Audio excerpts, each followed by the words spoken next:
जरा सोचो क्या हो कि अगर आपसे आपकी लाइफ के 40 साल ले लिए जाएं, जिससे आप सिर्फ 3 दिन में जवान से बूढ़े हो जाओ। ऐसा ही कुछ होता है हमारी आज की मूवी पैराडाइज में। ये एक जर्मन मूवी है, लेकिन आपको इंग्लिश डबिंग के साथ नेटफ्लिक्स पर मिल जाएगी। कहानी की शुरुआत में हमें फ्यूचर दिखाया जाता है, जहाँ पर इयोन नाम की एक $1 बिलियन कंपनी है जो एक ऐसी टेक्नोलॉजी को डिस्कवर कर चुकी है जिसमें अब ह्यूमंस अपनी लाइफ स्पेन यानी अपनी उम्र को डोनेट कर सकते हैं। यहाँ पर अगर आपको एक परफेक्ट डोनर मिल जाए तो कोई भी इंसान फिर से जवान हो सकता है। उसी के साथ हम इस कंपनी के एक ब्रोकर मैक्स को देखते हैं जो अपने एक क्लाइंट के घर पर है। यहाँ पर मैक्स 18 साल के एक डोनर को उसकी लाइफ के 15 साल डोनेट करने के लिए मना रहा होता है, जिसके बदले में कंपनी उसे 7 लाख यूरोस देगी। पहले तो वो लड़का परेशान था और फैसला नहीं कर पा रहा था, लेकिन मैक्स के समझाने पर और 7 लाख यूरोस की ऑफर पर वो हाँ कर देता है, क्योंकि मैक्स उसे कहता है कि जब वो उस लड़के की एज का था तो उसने भी अपने 5 साल डोनेट किए थे, जिससे वो यूनिवर्सिटी की फीस देता था। लेकिन इस लड़के को इतने पैसे मिलेंगे कि ये और इसकी फैमिली बहुत बढ़िया जिंदगी जी पाएंगे। उसके बाद मैक्स वहाँ से निकलता है। ये एक तरह का बैकवर्ड या स्लम एरिया था जहाँ पर सिर्फ गरीब लोग रहा करते थे। मैक्स अपनी सीनियर एरिक को कॉल करता है और उसे डील के बारे में बताता है, जो उसे जल्द से जल्द ऑफिस आने के लिए कहती है। रास्ते में हम देखते हैं कि ये शहर गरीब और अमीर लोगों में बटा हुआ है। ये उन कंपनी के हेडक्वार्टर के बाहर लोग इस एज डोनेशन का विथड्रॉ कर रहे होते हैं। मैक्स ऑफिस पहुँच जाता है जहाँ एरिक उसे लेकर एक इवेंट पर जाती है जो उसी ऑफिस में हो रहा था। यहाँ पर मैक्स को एम्प्लॉय ऑफ द ईयर का अवार्ड किया जाता है क्योंकि उसने 280 साल की सेल की थी। वो जो कोई भी मैक्स का क्लाइंट बनता है वो डोनेशन के बाद काफी सेटिस्फाई रहता है। तभी वहाँ इस कंपनी की सीईओ सोफिया टाइसन आती है और वो भी मैक्स को कांग्रेट्स करती है। सोफिया यहाँ पर अपनी कंपनी और इस टेक्नोलॉजी की तारीफ करने लगती है। वो कहती है कि क्या होता अगर पास में गुजर चुके साइंटिस्ट को इस टेक्नोलॉजी से जवान कर दिया जाता, वो क्या क्या डिस्कवर कर सकते थे और ये दुनिया बिल्कुल बदल जाती। लेकिन उस वक्त तो एज डोनेशन पॉसिबल नहीं था, लेकिन अब है। अब तक इयोन की तरफ से 15 साइंटिस्ट को उनके सक्सेसफुल डोनर्स मिल चुके हैं, जो इस वक्त इयोन के क्लिनिक पर अपनी नई जिंदगी की शुरुआत कर रहे हैं, जिससे वो दुनिया को अपनी नई रिसर्च से बहुत आगे ले जाएंगे। वो कहती है कि अभी तो हम सिर्फ इंसानों को जवान कर रहे हैं, लेकिन बहुत जल्द हम एक ऐसी टेक्नोलॉजी लेकर आएंगे जिससे इंसान अमर हो जाएगा। तभी हम इयोन के क्लिनिक पर उन 15 साइंटिस्ट को देखते हैं जो अब फिर से जवान हो चुके थे। लेकिन तभी वहाँ पर एक आदमी उन साइंटिस्ट को मारने लगता है और एक एक करके सबको मार डालता है। उसके बाद वो एडम ग्रुप का साइन बनाकर वहाँ से चला जाता है। तब हमें पता चलता है कि इयोन को एडम ग्रुप नाम के एक टेररिस्ट ग्रुप से खतरा है जो इस टेक्नोलॉजी को खत्म करना चाहता है, क्योंकि इसकी वजह से गरीब इंसान सिर्फ भेड़ बकरियां बनते जा रहे हैं। और इस टेक्नोलॉजी के चलते बर्लिन में बहुत से लोग मारे गए और गरीब लोगों को पैसों का लालच देकर उनकी जिंदगी छीनी जा रही है। रिफ्यूजी कैंप से छोटे बच्चों को उठाकर उनकी सारी लाइफ में ले ली जाती है और उनको मरने के लिए छोड़ दिया जाता है। ये सब देखकर सोफिया बहुत गुस्सा थी। वो जानना चाहती थी कि उनके क्लिनिक पर ये कैसे हुआ। तभी उसे नोवैक मिलता है जो सोफिया की ऑपरेशन एजेंसी का न्यू हेड था। वो बताता है कि इस आदमी ने 4 महीने पहले ही एओन में एज अ नर्स ज्वाइन किया था, इसलिए अगर इस तरह के अटैक्स को रोकना है तो उसे उन सब एम्प्लॉयज की बैकग्राउंड चेक करनी होगी जो इस वक्त एओन में काम करते हैं। जिस पर सोफिया जल्दी ही कोई जवाब तलाश करने को कहती है क्योंकि उसे इस इंसिडेंट की स्टेटमेंट देनी है। तभी हम मैक्स और उसकी वाइफ एलेना को देखते हैं। ये दोनों शहर के बीचों बीच एक लग्जरी अपार्टमेंट में रहते हैं, लेकिन मैक्स लेक के पास घर में रहना चाहता है और वो अपनी रिटायरमेंट का वेट नहीं कर सकता। वो चाहता है कि उनके जो बच्चे हों वो लेक के पास खेले। अगले दिन मैक्स एलेना को लेकर उसके पेरेंट्स के घर जाता है। यहाँ पर हमें पता चलता है कि इयोन कंपनी की वजह से गरीब लोगों के खाने पीने की हर चीज पर बैन लग रहा है और यहाँ तक कि वो मीट भी नहीं खा सकते। एलेना के डैड भी एडम ग्रुप को सपोर्ट करते थे, जिस वजह से मैक्स और उनकी नहीं बनती। मैक्स स्टेफन से कहता है कि इस टेक्नोलॉजी से तुम्हें भी जवान किया जा सकता है, ये दुनिया की भलाई के लिए है। लेकिन स्टेफन कहता है कि उसके लिए कितने पैसे चाहिए होंगे। मुझे जवान होने के लिए जितने पैसे चाहिए तुम अपनी सारी जिंदगी में इतना नहीं कमा पाओगे। इयोन कंपनी की वजह से अमीर और अमीर होने लगा है और गरीब और भी गरीब होता जा रहा है। रात में ये दोनों उनके घर से वापस आ रहे होते हैं। ये लोग अभी घर के पास जा ही रहे होते हैं कि इनको एक आग नजर आती है। पास जाने पर पता चलता है कि ये आग उनकी बिल्डिंग में लगी है और उनकी बिल्डिंग में भी सिर्फ उनके अपार्टमेंट को आग लग चुकी थी, जो इन दोनों के लिए पूरे सपने की तरह थी। मैक्स एलिना को लेकर उनके लॉयर के पास जाता है। यहाँ पर वो बताती है कि इंश्योरेंस कंपनी ने बताया है आग किसी शॉर्ट सर्किट की वजह से नहीं, बल्कि घर में चल रही कोई फ्लेम या कैंडल की वजह से लगी है और हो सकता है कि इन लोगों ने जाने से पहले कोई कैंडल जल्दी छोड़ दी हो। जिस पर एलिना कहती है कि उसे अच्छी तरह याद है कि उसने हर चीज बंद की थी, लेकिन लॉयर कहती है कि ये बातें बेबुनियाद है, हम कोर्ट में प्रूफ नहीं कर सकते। इस बात पर मैक्स को काफी गुस्सा आता है, लेकिन लॉयर उसे बताती है कि मसला उससे भी बड़ा है। एलिना ने तुम्हें बताया नहीं कि इस अपार्टमेंट को लेने के लिए उसने अपने लाइफ स्पैन को गिरवी रखवाया था, जो सुनकर मैक्स के होश उड़ जाते हैं क्योंकि लॉयर बताती है कि उस पर अब 2.5 मिलियन यूरोस का डेबिट है। मैक्स एलिना से पूछता है कि उसने ये बात उसे क्यों छुपाई, क्योंकि वो जानता है कि 2.5 मिलियन यूरोस का मतलब बैंक उसकी जिंदगी के 40 साल उससे ले लेगी। मैक्स लॉयर से कहता है कि वो एक डोनर रह चुका है और उसका लाइफ स्पेन क्यों नहीं लिया गया, जिस पर लॉयर बताती है कि मैक्स ने जिस आदमी को लाइफ डोनेट की थी वो अब मर चुका है और उसका और कोई मैच नहीं है, जिस पर ये सब लाइफ स्पेन एलिना को ही देना होगा। लेकिन मैक्स किसी भी कीमत पर अपनी वाइफ की लाइफ स्पेन डोनेट नहीं करवाना चाहता था, लेकिन इनके पास और कोई रास्ता भी नहीं था। वहाँ से बाहर आते हुए एलिना को पुलिस अरेस्ट कर लेती है क्योंकि बैंक्स को लगता है कि वो कंट्री से भाग जाएगी। मैक्स एलिना से कहता है कि वो कोई रास्ता निकाल लेगा, इसीलिए वो इयोन के हेडक्वार्टर जाता है और सोफिया से मिलता है। वो उसे कहता है कि उसे 2.5 मिलियन यूरोस का लोन चाहिए, उसकी वाइफ मुसीबत में है, जिस पर सोफिया उसे उसके डॉक्यूमेंट सबमिट करवाने को कहती है ताकि वो उसके लिए कुछ कर पाए। नेक्स्ट मॉर्निंग हम मैक्स को एक एड डोनेशन हॉस्पिटल के बाहर देखते हैं जहाँ उसे उसकी लॉयर मिलने आती है क्योंकि आज एलिना से उसके 40 साल ले लिए जाने थे। मैक्स लॉयर से कहता है कि वो सोफिया का वेट कर रहा है, उसने कहा था कि वो कुछ करेगी, लेकिन उसकी लॉयर से कहती है कि वो कुछ नहीं करने वाली, उसने घंटों ऐसे लोगों का इंतजार किया है। मैक्स और लॉयर हॉस्पिटल के अंदर जाते हैं जहाँ मैक्स एलिना से मिलना चाहता था, लेकिन उसे मिलने की इजाजत नहीं दी जाती। वो बस एलिना को देखना चाहता था, इसलिए वो वहाँ से भागकर एलिना की तरफ जाता है, लेकिन उसे सोफिया की पर्सनल सिक्योरिटी इंचार्ज लॉर्ना रोक लेती है। यहाँ एलिना को कोर्ट के ऑर्डर सुनाए जाते हैं जहाँ उसे अपने कोलैटरल पे करने के लिए 38 इयर्स के लाइफ स्पेन देने होंगे जो डायरेक्टली दूसरी तरफ मौजूद महिला को लगा दिए जाएंगे, लेकिन हम उस महिला का चेहरा नहीं देख पाते और उसके बाद वो लोग एलिना से उसका लाइफ स्पेन खींच लेते हैं। रात में मैक्स उसे लेकर एक सोसाइटी में आता है क्योंकि उसके पास अब इतने बड़े फ्लैट के पैसे नहीं थे। अब हम धीरे धीरे एलिना को बूढ़ा होता देखते हैं, जो देखकर वो खुद भी बहुत उदास थी,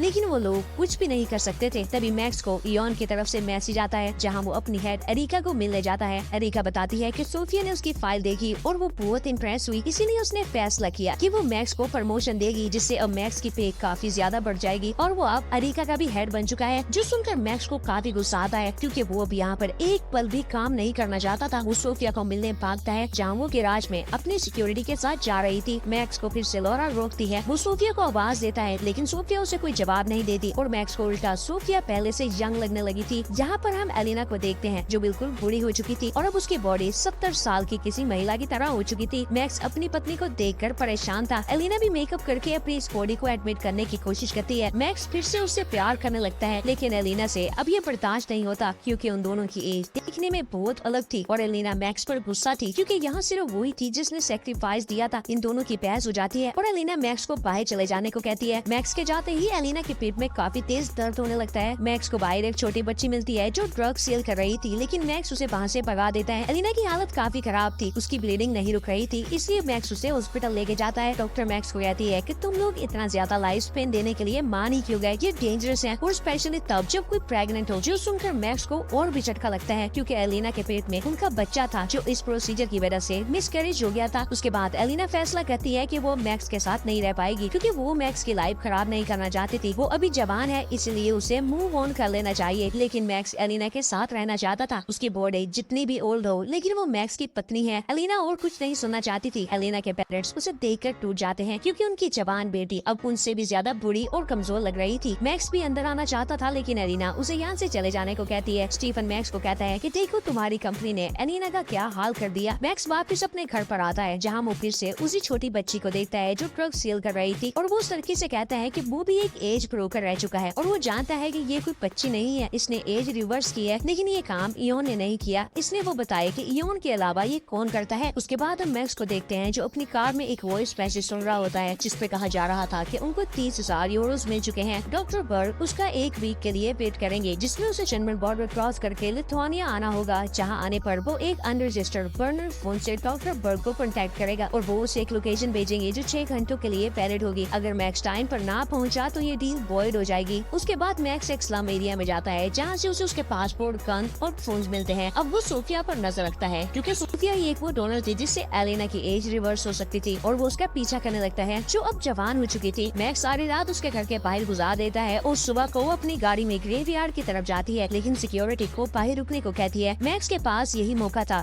वो ग्रेवयार्ड में जाकर पीछे से सोफिया पर अटैक कर देता है और वो भी उसे मारती है, लेकिन मैक्स उसे बेहोश करके ग्रेव पर एडम ग्रुप का साइन बनाकर चले जाता है और सोफिया को साथ ले जाता है। उसके बाद वो एलिना के पास उसके हॉस्पिटल जाता है जहाँ पर वो एक नर्स थी। वो एलिना को अपने साथ चलने को कहता है, लेकिन वो मैक्स के साथ नहीं जाना चाहती थी क्योंकि ऐसे मैक्स लाइफ में आगे नहीं गुजर पाएगा। लेकिन मैक्स उसे कहता है कि उसके पास एक रास्ता है जो एलिना को ठीक कर सकता है और उसे अपने साथ ले जाता है। वो उसे एक बंद कार वर्कशॉप पर लेकर आता है। यहाँ पर वो एलिना को सोफिया टाइसन दिखाता है। ये वही औरत थी जिसने एलिना से उसके 40 साल चुराए थे। यहाँ दूसरी तरफ सोफिया की सिक्योरिटी टीम इस मसले को देख रही थी। यहाँ लोर्ना नोवेक से रिपोर्ट मांगती है। वो कहता है कि उसे ये एडम ग्रुप का काम नहीं लगता। वो लोग किसी को किडनैप नहीं करते, बस मार डालते हैं। वो लोर्ना को वो कार्ड दिखाता है जो इस किडनैपिंग में यूज हुई थी, लेकिन वो एक फेक क्रेडिट कार्ड से ली गई थी और वो कार्ड कुछ दिन पहले भी यूज हुआ था, जिसे किसी मैक्स टोमा नाम के बंदे ने यूज किया था। और नोवेक मैक्स की अभी की लोकेशन भी निकाल लेता है। यहाँ पर एलिना सोफिया के साथ वो नहीं करना चाहती थी जो उसने एलिना के साथ किया, क्योंकि वो सब लीगल था। लेकिन मैक्स कहता है कि कोई और रास्ता नहीं है, यही वो परफेक्ट डोनर है जो तुम्हारी एज वापस ला सकती है, इसलिए हमें अभी जर्मन छोड़कर निकलना होगा। एलिना कहती है कि उसके बाद क्या होगा, जब मेरी एज वापस आ जाएगी तो हम इसका क्या करेंगे। मैक्स कहता है कि वो सब सोचने की जरूरत नहीं है, लेकिन एलिना राजी नहीं होती। फिर मैक्स उसे पूछता है कि क्या वो उसका साथ देगी, क्या वो इस औरत को उठाने की जुर्म में जेल चला जाए। तभी हम लोरा और नोवेक को भी देखते हैं जो अपनी टीम के साथ वहाँ पर आ चुके थे, लेकिन उन लोगों को वहाँ पर कोई भी नहीं मिलता। बस उनको वो रेंटेड कार मिलती है, जिसका मतलब है कि यहाँ से वो जा चुके थे। मैक्स एलिना के साथ एक पैन में था और ये लोग पोर्ट की तरफ जा रहे थे। एलिना मैक्स के इस काम पर उससे काफी सरप्राइज थी। यहाँ इयॉन में लोर्ना और नोवेक इस केस को स्टडी कर रहे होते हैं, जो जर्मन के पूरे सोशल मीडिया को स्कैन करके कहीं न कहीं से इन दोनों को ढूंढ रहे थे। लोर्ना कहती है कि इसमें कुछ टाइम लगेगा, इसलिए ये दोनों कॉफी पिए जाते हैं। जहाँ हमें नोवेक से पता चलता है कि एलिना सोफिया के लिए बेस्ट मैच थी, इसलिए उसने मैक्स को भेजा कि वो एलिना से डील करके सोफिया को उसकी लाइफ स्पेन दे दे। लेकिन मैक्स और एलिना ने शादी कर ली और सोफिया का प्लान खराब हो गया। लेकिन फिर उनके अपार्टमेंट में आग लग गई और एलिना से फौरन उसका लाइफ स्पेन ले लिया गया। लोर्ना कहती है कि हमें बस इन दोनों को ढूंढना है, उनसे हमदर्दी नहीं करनी, हमारा काम सोफिया को सेफ रखना है। नोवेक कहता है कि अगर तुम एलिना की जगह होती और तुमसे कोई तुम्हारे 40 साल ले लेता, तुम क्या करती। वो सोफिया की प्राइवेट आर्मी और उसके पास इलीगल एआई सॉफ्टवेयर पर भी सवाल करता है। लोर्ना से कहती है कि अगर तुम्हें इतना ही इशू है तो तुम ये जॉब छोड़ के नहीं देते, जिस पर नोवेक कहता है कि मैं तो बस यहाँ पैसों के लिए काम करता हूँ। लोर्ना बताती है कि वो सोफिया की जवानी से उसके साथ है। इस वक्त लोर्ना की एज 64 इयर्स है, लेकिन सोफिया ने उससे जवान रखा हुआ है। लेकिन वो नोवेक को इस केस पर फोकस करने को कहती है। मैक्स और एलिना भी एक क्रूज पर थे जो इनको लिथुआनिया लेकर जा रही थी। एलिना मैक्स से कहती है कि वो उम्मीद खो चुकी थी, लेकिन अब उसे लगता है कि सब ठीक हो जाएगा। वहीं पर नोवेक को एक फोटो के बैकग्राउंड में ये दोनों नजर आ जाते हैं और वो ये बात लोर्ना को बता देता है। यहाँ मैक्स और एलिना एक फैमिली को देखते हैं जिनके 2 बच्चे थे। एलिना बच्चों को देख रही थी क्योंकि वो माँ बनना चाहती थी, लेकिन उनके सामने एक मुसीबत आ गई थी। लिथुआनिया की पुलिस उनका इंतजार में वहाँ पर खड़ी थी। मैक्स ने को उसी वैन में एक बार टब के बॉक्स में छुपाया हुआ था। ये लोग उस फैमिली को अपना निशाना बना लेते हैं और खुद उनके पीछे छुप जाते हैं। पुलिस को उस आदमी पर शक हो रहा था क्योंकि वो नर्वस था, लेकिन मैक्स उसे गाइड करता है। लेकिन फिर भी पुलिस वाला उसकी वैन की तलाशी लेना चाहता था जिसमें एलिना और सोफिया थी। ये लोग किसी तरह वहाँ से बचकर निकल जाते हैं और लिथुआनिया पहुँच जाते हैं और ये दोनों उस फैमिली से सॉरी करते हैं क्योंकि ये उनको परेशान नहीं करना चाहते थे, बस खुद को बचाना चाह रहे थे। यहाँ पहुँचकर मैक्स डॉक्टर बर्ग को मैसेज करता है। एलिना बताती है कि सोफिया की हालत खराब हो रही है, हमें उसे कुछ देर खुली हवा में लाना होगा और जल्दी किसी गर्म जगह का इंतजाम करना होगा, वरना वो बीमार हो जाएगी। ये लोग एक जगह पर रुकते हैं। बाहर आने पर वो पूछती है कि उनको उससे क्या चाहिए। मैक्स कहता है कि वो बस वापस लेना चाहता है जो उनका है, जिस पर वो कहती है कि तुम्हें जो भी चाहिए मेरी माँ से बात कर लो, वो तुम्हें दे देगी। जो सुनकर एलिना शॉक हो जाती है। वो उनकी कहती है कि मेरी माँ सोफिया टाइसन है, वो बहुत अमीर है, तुम्हें जितने भी पैसे चाहिए तुम्हें मिल जाएंगे। मैक्स कहता है कि तुम ही सोफिया टाइसन हो, लेकिन वो लड़की कहती है मैं सोफिया की बेटी मरीन टाइसन हूँ। मैक्स कहता है कि सोफिया की एक ही बेटी थी जो बचपन में एक बीमारी के चलते मर गई थी, लेकिन मेरिन कहती है कि वो उसकी बड़ी बहन लूसी टाइसन थी। उसकी माँ ने मेरिन को दुनिया से छुपा कर रखा था और वो खुद भी एज डोनेशन के खिलाफ है, लेकिन मैक्स उसकी एक नहीं सुनता और उसे फिर से बंद कर देता है। लेकिन एलिना के मन में अब सवाल उठने लगे थे। वो मैक्स से इयॉन में कॉल करके कंफर्म करने को कहती है कि सोफिया की कोई मेरे नाम की बेटी है, जिस पर मैक्स कहता है कि ये पागलपन है, यही सोफिया है और ये चाहती है कि हम कंफ्यूज हो और इयॉन में कॉल करें ताकि वो लोग हमें ट्रैक कर लें। एलिना कहती है कि चलो मान लो अगर ये सोफिया भी है, लेकिन जहाँ पर हम जा रहे हैं वो अभी तक तुम्हें रिप्लाई नहीं कर रहे, हो सकता है कि वो स्कैम कर रहे हो। तो क्या हो कि उतनी देर हम कोई जगह ढूंढ ले जहाँ पर कुछ आराम कर सके। मैक्स भी उसकी बात मान लेता है और ये लोग एक पुराने बंद पड़े होटल पर आ जाते हैं जहाँ पर अब कोई भी नहीं था। मेरिन फिर से एलिना से बात करने लगती है और उसकी उम्र को लेकर हमदर्दी दिखाती है, लेकिन मैक्स उसका मुंह बंद कर देता है। एलिना फिर से मैक्स के साथ बहस करने लगती है। उसे लगने लगा था कि वो गलत लड़की को ले आया है। मैक्स कहता है कि मान लो ये सोफिया नहीं मेरिन है, लेकिन फिर भी ये उसकी बेटी है और ये भी तो तुम्हें एज डोनेट कर सकती है, हमें बस इंतजार करना होगा। मैक्स मेरिन को पानी देने जाता है, लेकिन वो उसे कहती है कि उसे नहाना है, इसलिए मैक्स उसे एक बाथरूम में ले जाता है और खुद पलट जाता है, जिस पर मेरिन मौके का फायदा उठाकर मैक्स पर अटैक करके उसका फोन लेकर वहाँ से भाग जाती है। मैक्स भी उसके पीछे जाता है, लेकिन वो जंगल में कहीं चले जाती है। मेरिन के पास मैक्स का फोन था, लेकिन सिग्नल नहीं आ रहे थे। उसके आगे कीचड़ आ चुका था।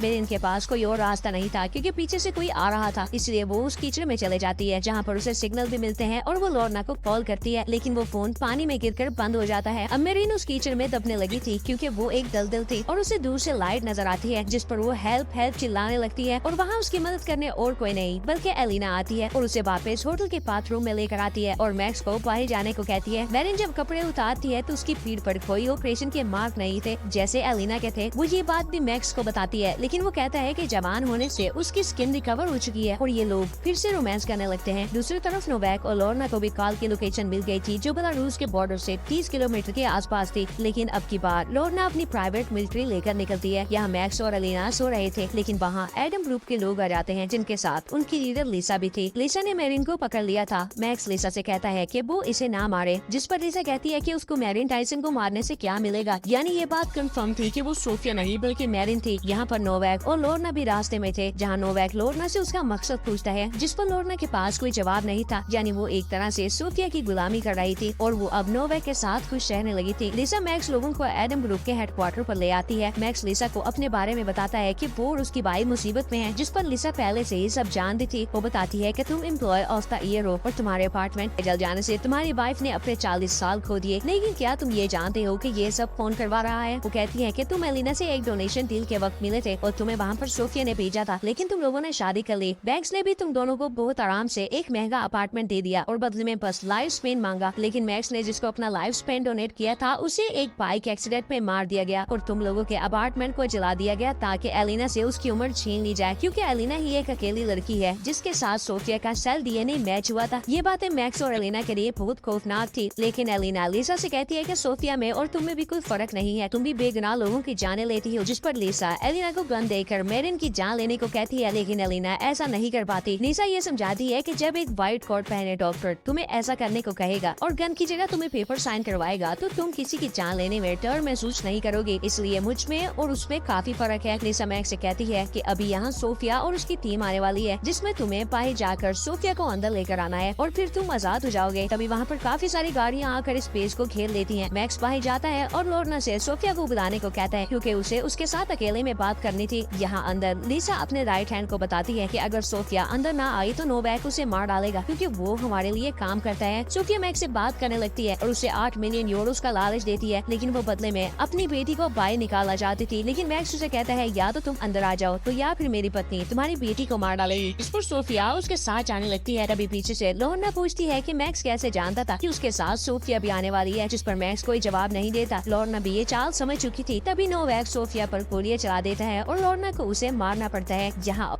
दोनों ग्रुप्स के दरमियान लड़ाई शुरू हो चुकी थी जिसमें लिसा भी मर जाती है, लेकिन लॉर्ना सोफिया को वहाँ से ले जाती है। लॉर्ना के लोग हर तरफ से स्पेस के अंदर जा रहे थे, इसलिए मैक्स एलिना और मैरिन को लेकर वहाँ से निकलता है। लेकिन मैरिन एलिना पर गन पॉइंट कर देती है जो कि खाली थी, जिस पर एलिना मैरिन को काफी मारती है और उसे फ्यूज कर देती है। इनको डॉक्टर बर्ग की लोकेशन में मिल चुकी थी, इसलिए ये वहाँ पर जाने लगते हैं। लेकिन मैक्स मैरिन की लाइफ स्पेन नहीं लेना चाहता था क्योंकि वो ये समझ चुका था कि ये बेकसूर है और अगर इसे कुछ हो गया तो इसकी माँ मर चुकी है, इसे कोई और डोनेशन नहीं देगा। लेकिन एलिना ऐसा नहीं सोच रही थी, उसे बस अपनी जिंदगी से मतलब था क्योंकि उसके साथ भी तो बहुत गलत हुआ था। सोफिया ने उससे उसका बच्चा छीन लिया था। मैक्स उसे काफी समझाता है लेकिन एलिना उसे गाड़ी से उतरने को कहती है वरना वो अपनी जान ले लेगी, जो देखकर मैक्स बाहर निकल जाता है। एलिना आगे बढ़ती है और डॉक्टर बर्ग के पास पहुंच जाती है। वो लोग मैरिन को अंदर लेकर जाते हैं। मैक्स के पास से भी एक बस गुजरती है जिसमें काफी बच्चों को ले जाया जा रहा था। ये बस भी डॉक्टर बर्ग की थी। एलिना को उसकी लाइफ वापस मिल गई थी और वो वहाँ पर रिफ्यूजीज के बच्चों को देखती है। डॉक्टर बर्ग ही था जो इलीगली बच्चों को खरीद कर उनका लाइफ में निकाल लेता था, और जो देखकर एलिना भी वहाँ से चले जाती है। सुबह को हम मैरिन को देखते हैं जिसके 40 साल निचोड़ लिए गए थे और उसे एक ट्रक वाला मिलता है जो उसे लिफ्ट देता है। मैक्स भी चलते चलते रिफ्यूजी कैंप्स तक पहुँच जाता है। यहाँ हम लॉर्ना को देखते हैं जो सोफिया की जैकेट लिए नोवैक की बातें सोच रही थी और वो ये जॉब छोड़कर वहाँ से चले जाती है। मैरिन की हालत खराब होने लगी थी, वो भी अब बूढ़ी होती जा रही थी, जिस पर सोफिया जल्दी कुछ करेगी उसे कहती है। अब काफी वक्त गुजर जाता है और हम एक बीच पर एलिना को देखते हैं जो फिर से जवान थी और अब प्रेग्नेंट भी हो चुकी थी। मैक्स भी उसे पीछे से देख रहा होता है, लेकिन एलिना अब किसी और के साथ रहती थी और ये बच्चा मैक्स का नहीं बल्कि किसी और का था। उसके बाद मैक्स वहाँ से चले जाता है और एक गाड़ी में बैठता है। वही अब एडम ग्रुप का नया लीडर था और ये उनके हेडक्वार्टर की तरफ अटैक करने जा रहा होता है और ये मूवी खत्म हो जाती है। वेल, आपको ये मूवी कैसी लगी मुझे कमेंट्स में जरूर बताना, और अगर वीडियो अच्छी लगी हो तो इस वीडियो को लाइक जरूर करना, और अगर चैनल पर नए हो तो सब्सक्राइब जरूर करना।